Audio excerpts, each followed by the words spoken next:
Jadi pada pagi yang mulia ini, saya ingin menegaskan sekali lagi isu yang amat-amat berat kepada rakyat Malaysia, khususnya kepada orang Melayu dan kaum pribumi. Dan izinkan saya membaca surat terbuka kepada PNB dan KWAP.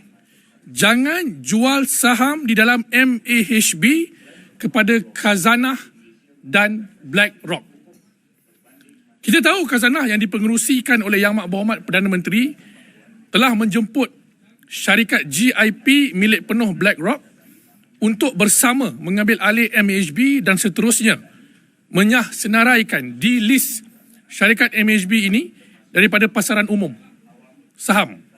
Umum tahu bahawa beberapa bulan lepas, Pertubuhan Bangsa-Bangsa Bersatu PBB dan United Nations Office of the High Commissioner of United Nations Human Rights UNHCR telah menamakan BlackRock antara entiti yang terlibat dalam jenayah perang dan pembunuhan beramai-ramai, genosid di Gaza terhadap rakyat Palestin.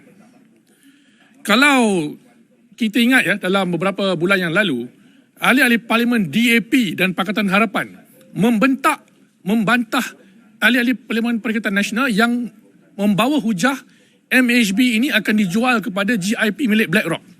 Saya nak bagi tahu rakan media bahawasanya Oktober yang lalu, baru-baru ini, BlackRock telah mengesahkan mereka telah memilik penuh GIP. Bermakna MAHB yang dijual kepada GIP ini akan berada di bawah kawalan BlackRock sepenuhnya, saham-saham GIP ini. Jadi, saya menyeru kepada PNB dan KWAP, kita harus hentikan pengkhianatan ini.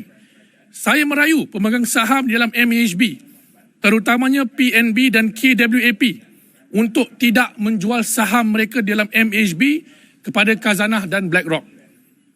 PNB dan amanah sahamnya seperti ASB, ASN, Amanah Saham Malaysia Wawasan mempunyai 81 juta saham ataupun lebih kurang 5% dalam MAHB.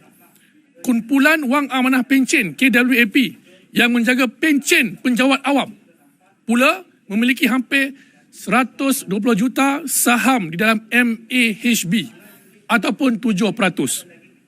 Saya menyeru kepada PNB dan KWAP supaya jangan jual saham ini kerana Khazanah dan BlackRock membeli pada harga yang murah, iaitu RM11 sesaham. Dianggarkan harga nilai sebenar MAHB minimum adalah ringgit Malaysia RM16 sesaham. Jika PNB dan KWAP menjual pada harga RM11 sesaham, pemegang saham ASB dan penjawat awam, khususnya orang-orang Melayu Islam, akan rugi hampir RM1 bilion. Dalam arti kata lain, orang Melayu memberi subsidi atau diskaun untuk Khazanah BlackRock sebanyak RM1 bilion. Jangan jual kerana MAHB tidak rugi. Tahun lepas, MAHB untung lebih RM0.5 bilion, RM534 juta. Sehingga bulan 6 tahun ini, MAHB sudah untung hampir RM395 juta. Peningkatan hampir 90% dari tempoh sama tahun lepas. Jumlah penumpang juga naik tahun ini sebanyak 16%. Pegangan tunai MAHB hampir RM2 bilion. Jadi tak ada sebab MAHB nak jual saham kepada BlackRock dan Khazanah. Saya menyeru orang Melayu, orang yang ada saham dalam ASB dan para penjawat awam supaya mendesak PNB dan KWAP untuk tidak menjual begitu murah kepada BlackRock untuk menguasai 39 lapangan terbang di Malaysia, termasuk lapangan terbang di Turki yang berpotensi amat-amat besar. Kita harus ingat, jika BlackRock memiliki kawalan terhadap MAHB, syarikat penyokong tegar dan penyumbang dana kepada Israel ini akan mempunyai kuasa terhadap kesemua 39 buah lapangan terbang di dalam negara kita sepanjang 45 tahun akan datang. MAHB juga ada pegangan tanah yang besar di sekeliling KLIA. Usahlah kita berkomplot dengan Zionis. Jika kita masih bersama BlackRock, ini bermakna kita secara terang-terangan bersama Israel membunuh kanak-kanak dan wanita yang tidak berdosa di Gaza. Jadi tuan-tuan, saya nak peringatkan juga kepada PAC. Saya sudah mendesak hal ini dibawa masuk ke PAC sebelum ia diputuskan. Jadi saya nak desak pada hari ini bersama rakan ahli parlimen, PAC harus bersidang segera. Bincangkan penjualan saham ini.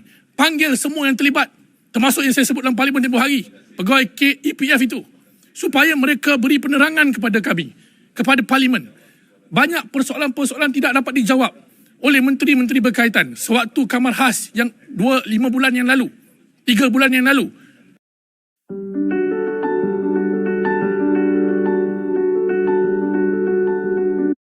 Menteri Kewangan kedua tidak menjawab semua persoalan yang kami minta dijawab secara bertulis. Ada banyak butiran-butiran yang tercicir yang tidak ditunjukkan, dizahirkan kepada rakyat Malaysia. Jadi ini satu perkara yang merugikan. Saya nak jelaskan sini pada rakyat Malaysia semua. Saya dan rakan-rakan ahli parlimen Perikatan Nasional, kami bersedia untuk bagi hujah balas dalam parlimen dan dalam PAC ataupun dalam jawatan kuasa khas parlimen berkenaan hal ini. Kita sudah buat technical analysis tentang harga saham, penjualan saham ini. Kita boleh bagi counter proposal, counter argument kepada apa yang kerajaan Malaysia sedang buat. Apa yang kerajaan Malaysia sedang buat, apa yang Khazanah sedang tawarkan, apa yang KWSP sedang izinkan, apa yang Perdana Menteri biarkan, sebenarnya merugikan orang-orang Melayu Islam dan rakyat Malaysia.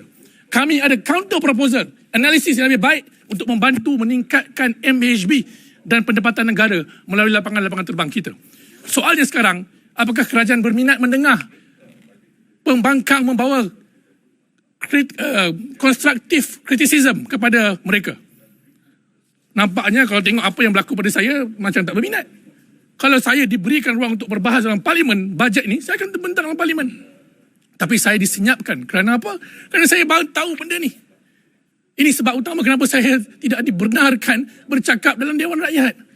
Dan saya serahkan segala butiran ini kepada rakan-rakan ahli parlimen untuk mereka berbahas minggu depan dalam belanjawan. Saya yakin mereka mampu menjelaskan kepada rakyat Malaysia perkara inilah satu yang merugikan rakyat Malaysia.